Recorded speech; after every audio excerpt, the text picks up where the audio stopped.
Yang saya hormati Ibu Kepala Sekolah UPT SD Negeri 13 Batang, yang saya hormati rekan-rekan guru kelas 2 se-Kecamatan Batang yang sempat hadir pada pagi hari ini.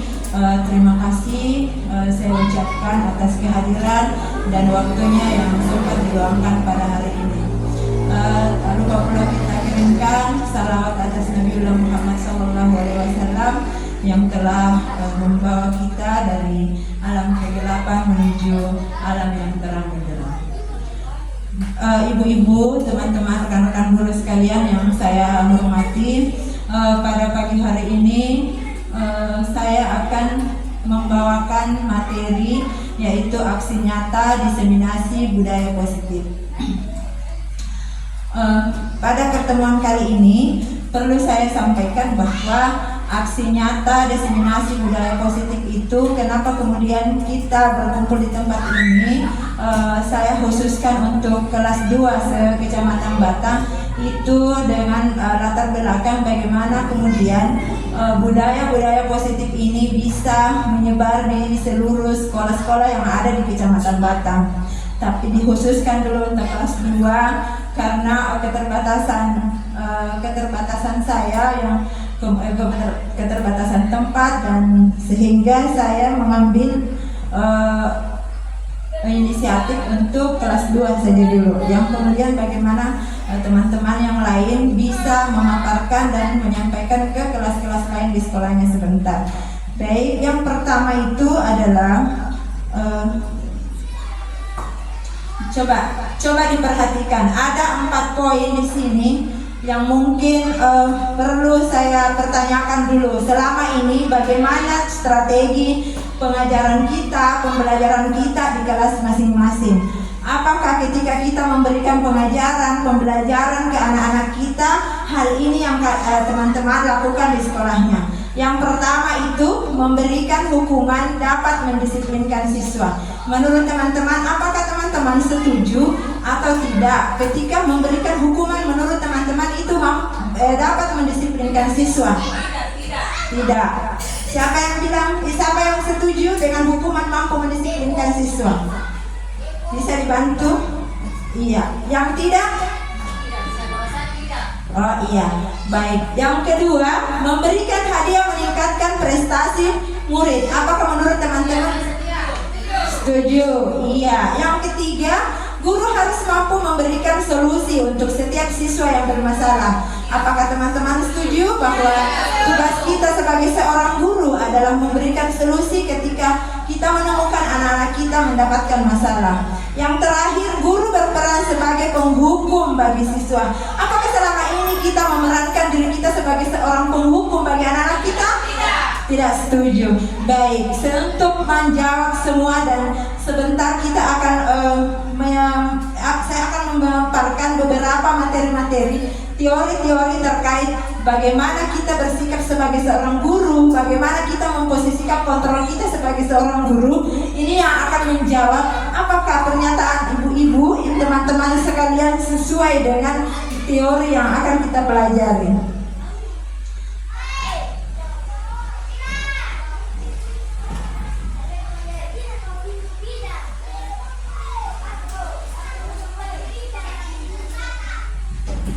Yang pertama itu, apa itu budaya positif? Apa itu budaya positif? Budaya positif adalah perwujudan dari nilai-nilai atau keyakinan universal yang diterapkan di sekolah. Budaya positif di sekolah itu tidak dapat diciptakan secara instan, ya. Artinya budaya positif itu tidak bisa kita begitu saja membalikan telapak tangan kemudian akan terjadi. Dalam menerapkan budaya positif di sekolah diperlukan tuntunan dan teladan dari seorang guru. Seperti filosofi Ki Hajar Dewantara, bahwa kita sekarang bertugas sebagai seorang guru itu bukan lagi sebagai pengajar, tetapi sebagai penuntun. Menuntun anak-anak kita menjadi tauladan bagi anak-anak kita seperti yang dikatakan dalam filosofinya Ingarso Sangtulodo. Yang kedua itu ada konsep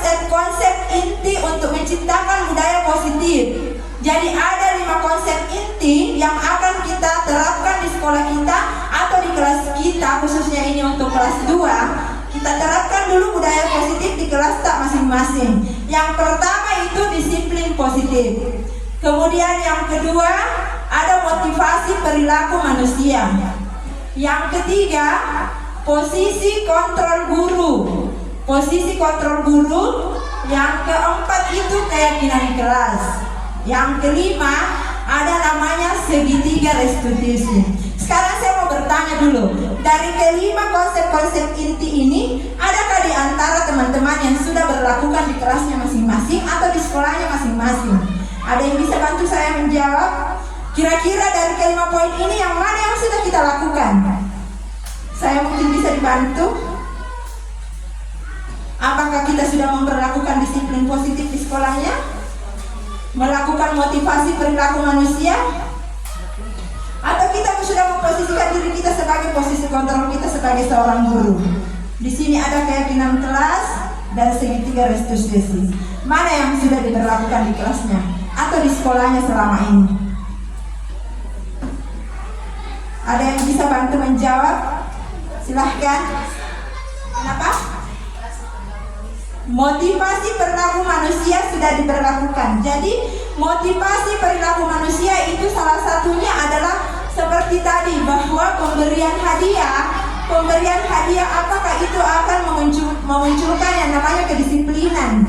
Apakah ketika kita menyampaikan ke anak-anak kita, siapa yang paling rajin ke kelas atau datang ke sekolah, ibu guru akan kasih hadiah. Seperti itu motivasi atau perilaku manusia.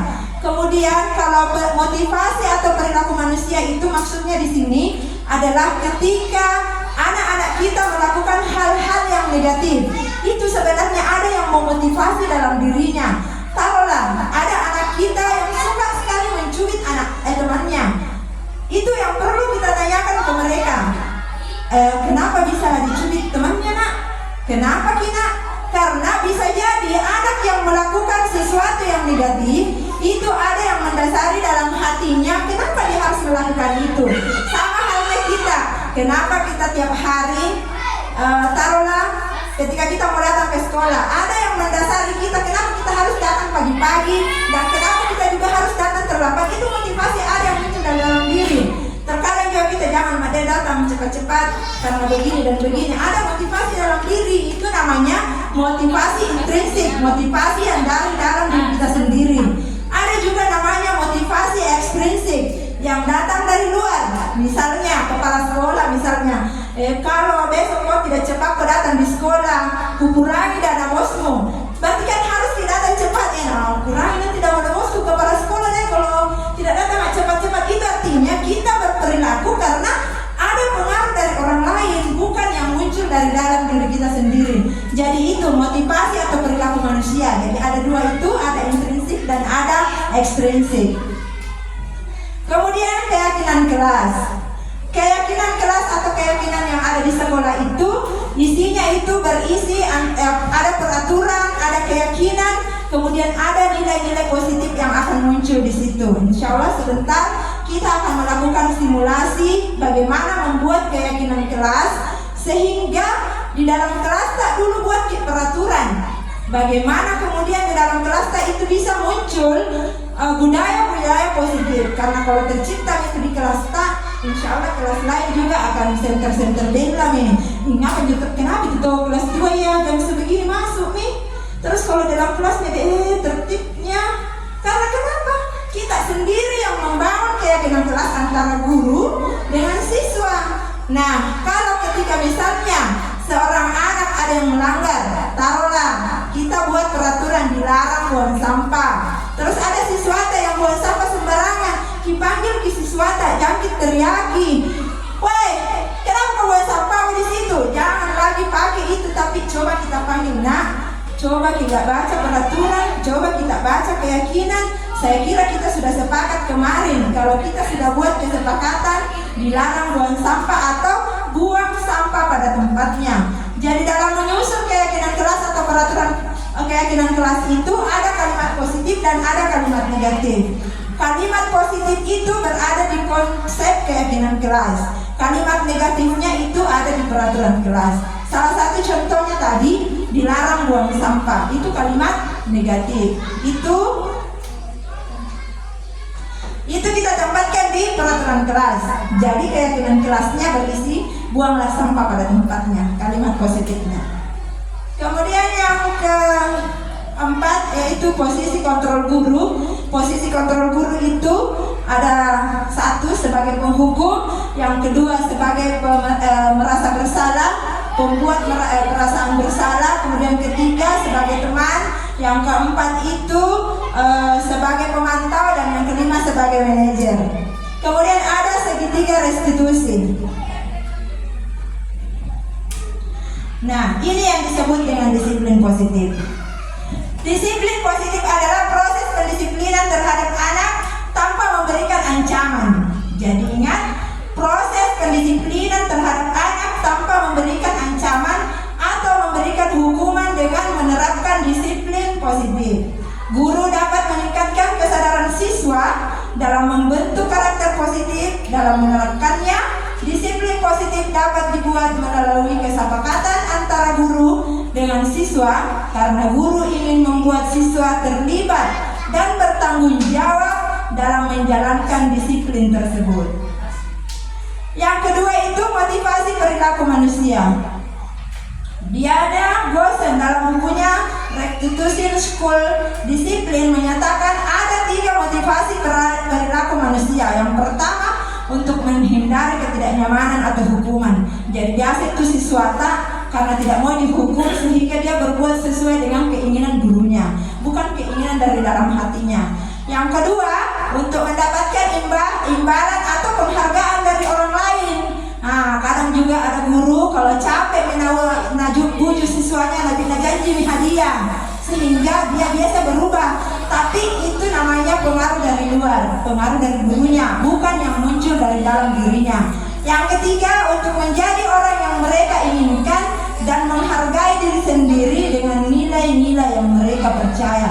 Itulah perilaku yang muncul dari dalam dirinya. Dia sendiri yang meyakini kalau rajin ini ke sekolah, sebentar keuntungannya untuk saya sendiri, bukan karena pengaruh dari luar. Kemudian ada posisi kontrol guru. Berdasarkan teori kontrol Dr. William Gosen menyimpulkan 5 posisi kontrol yang diterapkan seorang guru. Kelima posisi kontrol tersebut antara lain penghukum, pembuat rasa bersalah, teman, pemantau, dan manajer. Segitiga restitusi. Segitiga restitusi itu ada 3. Yang pertama adalah menstabilkan identitas. Menstabilkan identitas, bagian dasar dari segitiga bertujuan untuk mengubah identitas anak dari orang yang gagal karena melakukan kesalahan menjadi orang yang sukses. Anak yang melanggar peraturan karena sedang mencari perhatian adalah anak yang sedang mengalami kegagalan. Dia mencoba untuk memenuhi kebutuhan dasarnya, namun ada benturan kalau kita mengkritik dia, maka kita akan tetap membuatnya dalam posisi gagal. Kalau kita ingin dia menjadi refleksif, maka kita harus meyakinkan si anak dengan cara menyatakan kalimat-kalimat ini. Berbuat salah itu tidak apa-apa. Itu kalau misalnya ada anak-anak itu yang melanggar, jangan langsung divonis supaya tidak jatuh semangatnya. Tapi coba kita katakan dengan ucapan-ucapan yang akan membangkitkan lagi semangatnya yang baru. Seperti berbuat salah itu tidak apa-apa. Tidak ada manusia yang sempurna. Saya juga pernah melakukan kesalahan seperti itu. Bisa kita selesaikan ini. Bapak Ibu tidak tertarik mencari siapa yang salah, tapi Bapak akan mencari solusi dari permasalahan ini. Kamu berhak marah, begitu. Apakah kamu sedang menjadi teman yang baik untuk dirimu sendiri? Itu bisa pertanyaan untuk ketika kita memanggil anak kita atau mengajak anak-anak kita yang sedang melakukan pelanggaran terhadap keyakinan kelas. Itu kata-kata yang bisa kita sampaikan untuk tidak menyinggung perasaannya. Yang kedua yaitu validasi tindakan yang salah. Kalau validasi tindakan yang salah itu artinya mau dieksekusi nih, apa itu kesalahannya. Nah, kata-kata yang bisa dimunculkan padahal taruhlah misalnya ada yang bertengkar terus datang mengadu ke kita. Tadi itu Bu, tarik di telinganya si A karena jengkel sekali Kak Bu, soalnya ngerobek-robek di buku karena kan ada anak-anak yang datang mengadu seperti itu. Kita kasih media penjelasan, padahal nak, kamu bisa melakukan hal yang lebih buruk dari itu, padahal buruk loh ini, tapi dikasih lagi, padahal nak, kamu bisa melakukan hal yang lebih buruk dari ini. Pasti akan menurun itu kemarahannya. Atau kita bilang nih, kamu pasti punya alasan nak, kenapa kau lakukan itu, ya kan? Atau kita bisa kasih dia pertanyaan, kamu patut bangga pada dirimu sendiri karena kamu telah melindungi sesuatu yang penting buat kamu, ya kan? Seperti tadinya dianggap kita, nah sebenarnya harus salah mau, tapi karena kita bujuk dengan kata-kata sehingga ada lagi semangatnya. Terus bisa juga dengan kata-kata, kamu boleh mempertahankan sikap itu, tapi kamu harus menambahkan sikap yang baru. Artinya kan, oh berarti tidak mau kapan berubah ini. Padahal sebenarnya malah juga jadi, tapi ada kata-kata yang bijak yang bisa kita sampaikan ke anak-anak kita. Yang ketiga adalah meyakinkan keyakinan. Nah, ini yang sering, ini makanya yang paling penting itu kita munculkan adalah buat dulu keyakinan keras. Karena kalau tidak ada keyakinan keras, kita sebagai seorang guru tidak ada senjata yang akan dilanggar. Tidak ada yang tertulis. Kalau kita sekedar bilang ke anak-anak kita, kamu itu datang terlambat, pasti kan dia bilang, mana peraturannya? Ya kan? Pasti tidak boleh gitu. Karena dari sisi positif hanya datang dari pihak kita sebagai seorang guru, bukan datang dari hasil kesepakatan yang dilakukan oleh anak-anak kita. Nah, untuk yang ketiga ini menanyakan keyakinan kelas. Jadi kita bisa berikan pertanyaan kepada anak yang melakukan pelanggaran, bisa bertanya begini, apa yang kita percaya nak sebagai kelas atau keluarga? Nah, pasti dia menyampaikan hal-hal yang positif. Bisa juga kita beri dia pertanyaan, apa nilai-nilai umum yang kita telah sepakati? Nah, dari nilai-nilai yang kita sepakati, mungkin karena anak-anak kita sendiri yang membuat keyakinan kelas, maka pasti dia akan tahu peraturan apa yang pernah dia buat. Taruhlah misalnya dilarang makan di dalam sementara proses pembelajaran. Nah, terus itu dilanggar, kan bisa ditanya kembali, apa peraturan kelas tanda yang kita langgar? Pasti, oh iya Bu, berarti keyakinan kelas itu Bu, makan nanti pada saat jam istirahat, sementara saya makan di saat belajar. Nah, kalau begitu Pak nak, apa yang harus kita lakukan nak? Lain kali Bu, saya tidak akan melakukan seperti itu. Dia sendiri yang akan mengakui kesalahan karena dia sendiri yang membuat keyakinan itu. Dan yang terakhir, terima kasih, itulah tadi pemaparan terkait budaya positif. Selanjutnya kita akan melakukan simulasi tentang keyakinan kelas. Kita akan bersama-sama menyusun bagaimana itu menyusun keyakinan kelas. Nah, yang pertama itu kita harus tahu dulu apa itu peraturan kelas, apa itu keyakinan kelas, apa perbedaan antara peraturan kelas dengan keyakinan kelas. Jadi peraturan kelas itu adalah peraturan yang dimunculkan dalam kelas kita, tapi konteks bahasanya itu adalah nilai-nilai negatif. Kemudian contohnya jangan buang sampah, dilarang, kayak begitu kata-katanya. Terus kalau keyakinan itu pernyataannya itu adalah bahasa-bahasa yang positif. Seperti kalau bilang dilarang makan di dalam kelas, boleh mungkin diganti makan di saat jam istirahat, seperti itu. Nah, kira-kira setelah membuat keyakinannya, apa nilai positif yang muncul dari situ? Nah, contohnya mungkin bisa saling menghormati, saling menghargai, itu yang kita munculkan di dalam kelas. Baik, untuk itu mungkin saya bisa dibantu, kita akan sama-sama menyusun. Anggap saja teman-teman yang sempat hadir pada pagi hari ini berperilaku dulu sebagai seorang murid dan saya sebagai gurunya. Jadi kita akan simulasi bagaimana membuat itu keyakinan kelas. Nah, nanti setelah dari sini, karena teman-teman semua sudah punya contoh dasar dan sehingga setelah kembali dari sekolah masing-masing itu bisa menerapkan bagaimana membuat keyakinan kelas, peraturan kelas dan nilai-nilai positif. Nah, tapi jangan juga setelah membuat peraturan, keyakinan sama nilai, tempel di saja. Ingatkan anak-anak, kalau ada yang melanggar pagi-pagi supaya tidak cuti teman, kasih ingat cuma kina itu keyakinan kelas tak, tidak kina ngaji.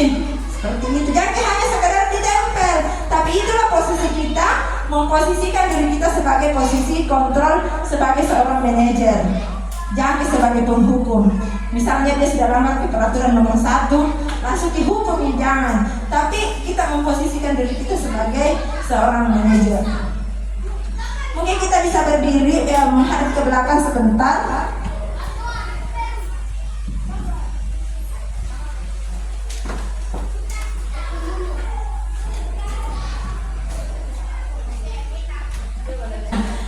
Baik, di sini kita hari ini akan membuat.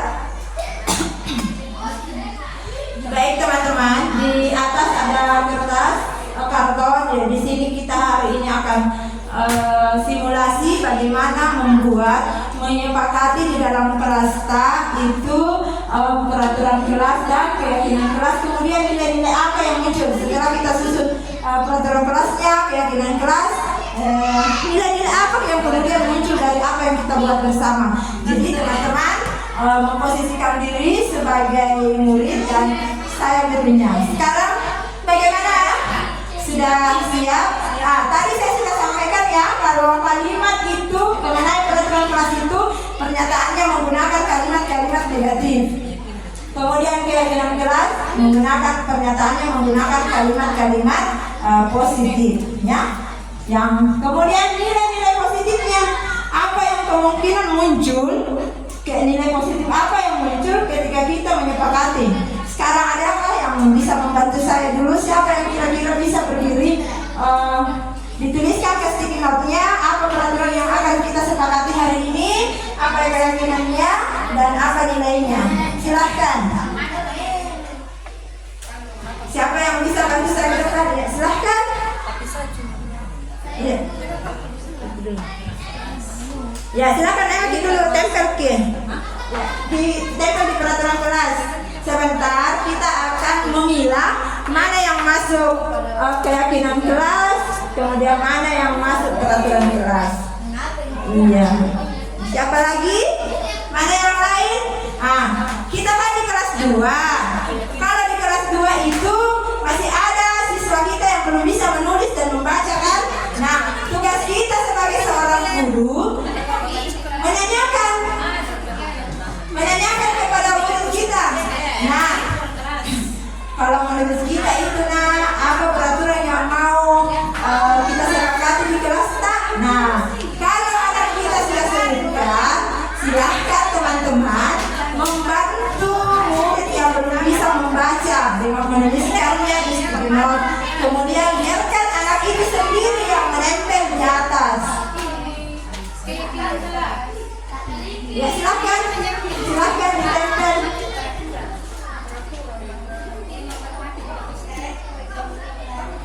Ya. Iya. Silahkan diselesaikan.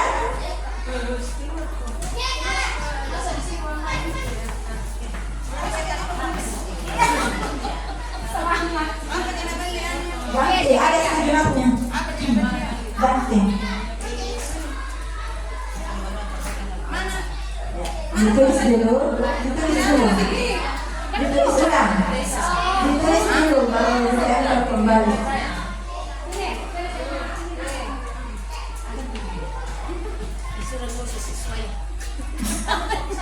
Ya, ingat itulah. Jangan karena ada siswa kasih yang tidak tahu membaca, tidak tahu menulis, dicuekin. Artinya itu harus juga dilibatkan. Meskipun dia tidak bisa membaca dan menulis, harus kita libatkan, harus dipromo dia. Ditanya secara langsung, menurut kita karena kan pasti bisa dibicara, cuma dia belum mampu menulis dan membaca.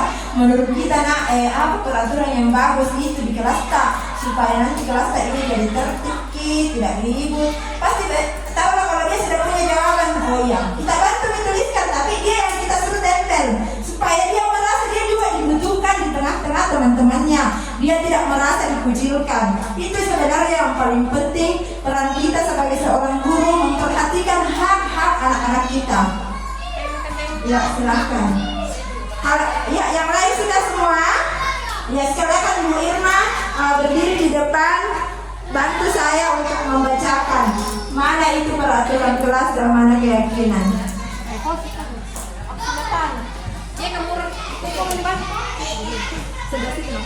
Video apa foto? Video apa foto? Foto tahu Kak, mana itu ya? Oke, terima kasih. Yang pertama yang termasuk peraturan kelas yaitu 1. Masuk kelas tepat waktu. 2. Menjaga kebersihan kelas, menyanyi teman, berjalan saja, bersuara pelan dan bicara bergantian. Kemudian keyakinan kelas, makan pada waktu jam istirahat. 2. Mandiri dan bertanggung jawab. 3. Membuang sampah pada tempatnya.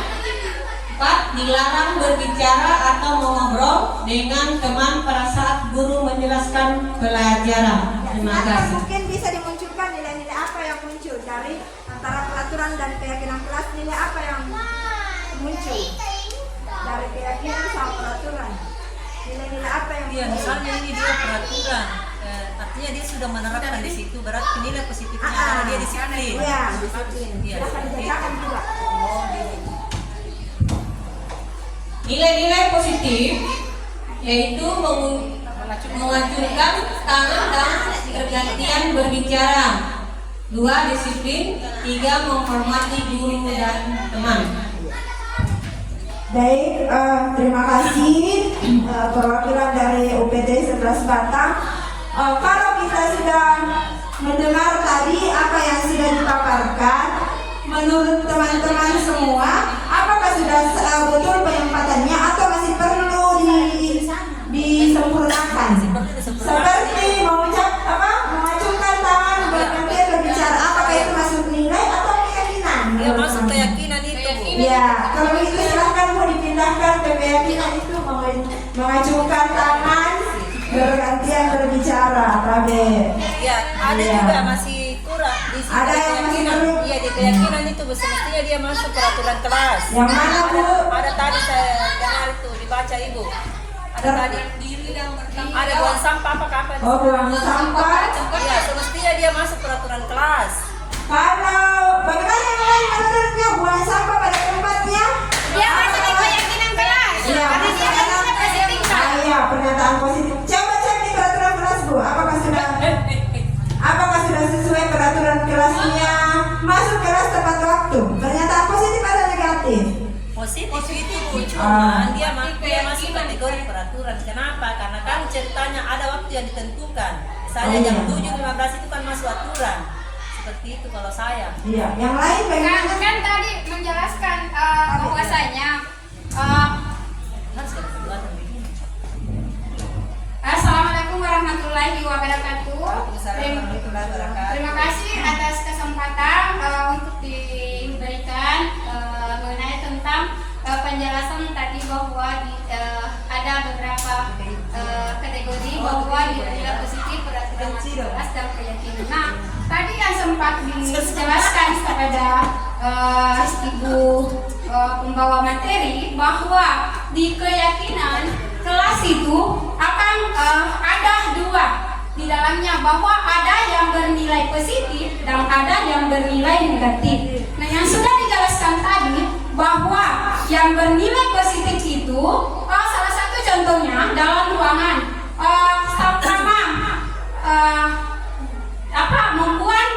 jangan membuang sampah.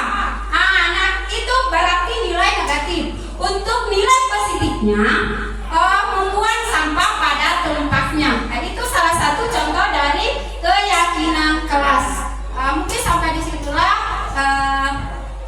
penjelasannya. Terima kasih. Assalamualaikum warahmatullahi wabarakatuh. Yang perlu disepakati hari ini, kata masuk kelas tepat waktu. Mungkin ada yang bisa memberikan pernyataan negatifnya ya. Mungkin ini silahkan. Ada jatuh Bu. Sampai minta anjir namanya. ganti saja perekatnya. Tidak, mestinya menulis di sini coba. Ya baik, terima kasih atas kesempatannya. Saya cuma mau kenapa setiap peraturan itu harus dikatakan dengan kata tidak boleh, jangan. Kenapa?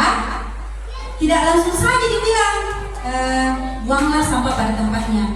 Tidak usah lagi dibilang jangan buang sampah sembarangan. Apakah memang seperti itu? Maksudnya peraturan itu harus diidentik dengan kata yang negatif.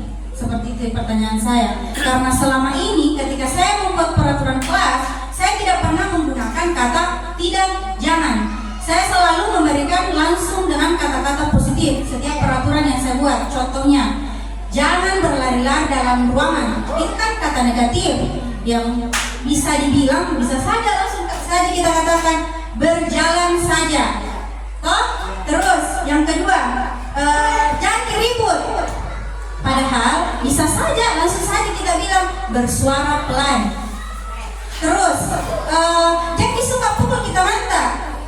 Padahal langsung bisa aja kita bilang menyayangi teman. Otomatis kalau sudah menyayangi teman, maka tidak usah lagi dipukul. Seperti itu toh? Iya, terima kasih. Iya, pertanyaan yang luar biasa. Aplaus dulu untuk Bu Kiki. Baik, betul sekali. Secara memang kalau kita pikir memang idealnya, kenapa sih kita mesti harus ada dulu kalimat negatifnya? Langsung mau saja atau satu lembar mau kertas kasih masuk semua gitu toh, kasih masuk misalnya semua, dilarang buang sampah, dilarang, atau kalau misalnya buanglah sampah pada tempatnya, ya kan? Tidak perlu kita munculkan lagi apa itu yang negatifnya, yang jangannya, kemudian dilarang, nggak perlu. Betul sekali itu. Namun di dalam konsep penyusunan keyakinan kelas perlu kita juga paparkan kepada anak-anak kita mana yang masuk itu kategori sebuah peraturan, mana yang masuk kategori keyakinan, mana yang masuk itu kategori nilai. Dia akan mampu membedakan sehingga kemudian dia akan mampu membedakan, oh ini kalimat ini keyakinan kelas namanya, oh ini peraturan. Kemudian peraturan juga itu dari pengertiannya itu adalah kalimat konkret.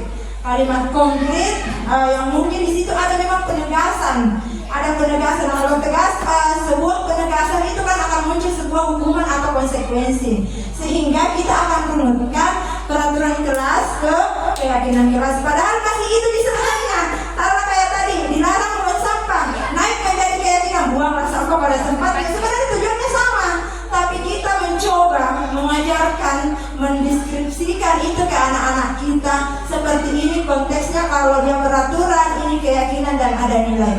Sebenarnya ini Bu sebenarnya belum lengkap.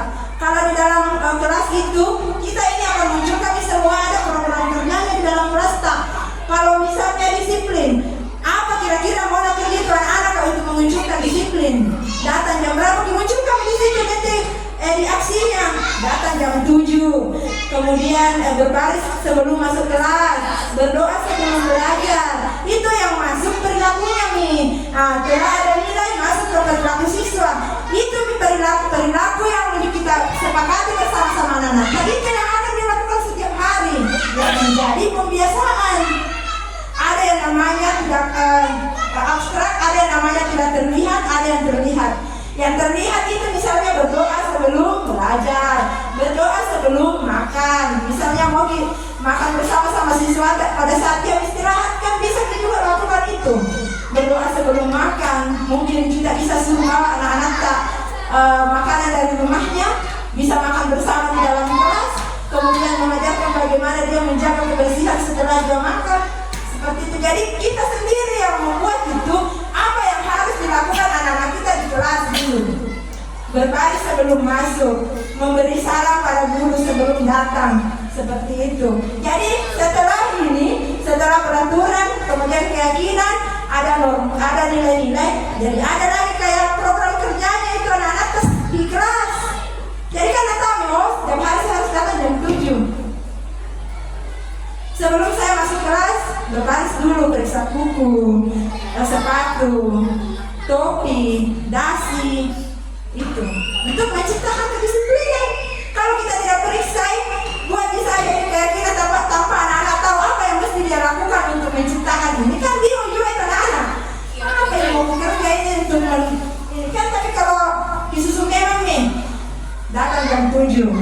berbaris sebelum masuk kelas.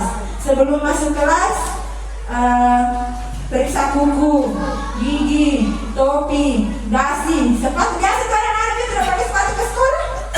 Tapi kalau dia diperiksa, masuk di saya begitu saja di kelasnya. Sementara dia sudah mendapat nilai-nilai positif terkait kedisiplinan.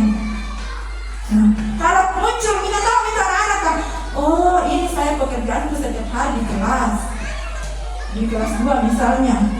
Nah kalau sepakat nih misalnya setelah pulang dari sini kita bicarakan ke kepala sekolah masing-masing, oh seperti ini, dan sepakat sekolah itu mau tanamkan di sekolahnya, sepakat dari kelas 1 sampai kelas 6 mau diterapkan, pasti tercipta yang namanya kedisiplinan di sekolah. Bukan lagi jadi seragam nih, perlakuannya itu anak-anak dari kelas 1 sampai kelas 6. Kalau sudah sepakat itu, nah itu yang kita coba akan terapkan ke depannya terkait bagaimana mengimplementasikan Merdeka Belajar.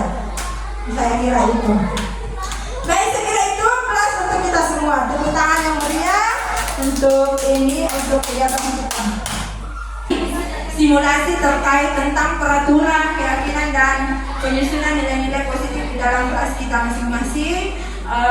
Dan dengan berakhirnya simulasi yang telah kita lakukan, maka berakhirlah pula kegiatan kita pada pagi hari ini, dan segala kekurangan lebih dan kurangnya mohon dimaafkan. Wabillahi taufiq wal hidayah.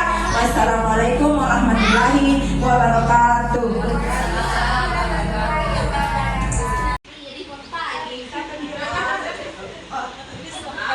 Baik, assalamualaikum warahmatullahi wabarakatuh. Nama saya Nur Reski, saya guru dari UPT SD Negeri 11 Batang. Jadi hari ini itu ya mengenai tentang dinamisasi dan penerapan budaya positif. Nah hari ini yang saya tangkap itu tentang peraturan kelas, keyakinan kelas dan nilai-nilai positif.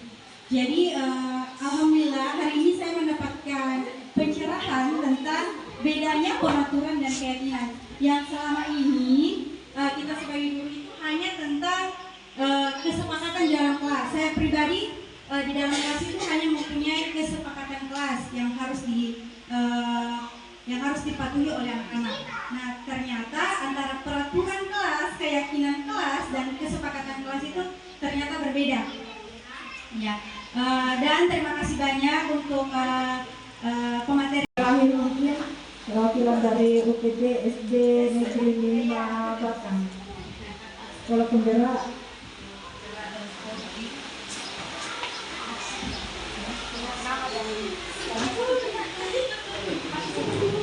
Assalamualaikum warahmatullahi wabarakatuh.